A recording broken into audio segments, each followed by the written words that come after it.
မင်္ဂလာပါမျိုးတို့ရေဒီနေ့ကျမအမေစားခြင်းနဲ့ဆိုလို့နတ်တုတ်တာချက်ပါမယ်ကျမချက်မဲ့နတ်တုတ်တာကတော့နတ်တုတ်တာအမိခံပေါ့နော်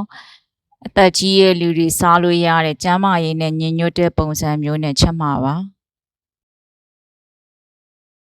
ရေကမ်းမချက်ဖက်နဲ့သမရေငှဲ့ပြီးချက်မယ်ရှင်သမီးတို့နှက်ထားတဲ့အချိန်မှာကျမပြေးပြေးလွှားလွှားနဲ့မုံလာဦးညီကြော်လိုက်မယ်ရှင်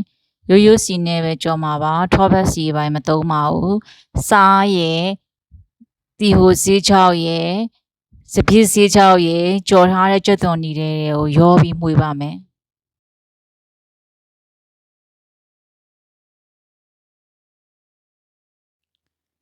ပြီးရင်တော့ထမင်းကိုအငွေ့လိုက်အောင်လို့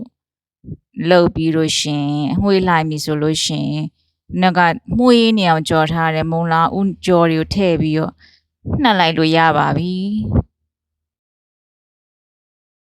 ဒါကတော့ကျမအမိကြိုက်လို့ကျမခဏခဏချက်ကျွေးရတဲ့နတ်တုတ်တာပုံစံပါရှင်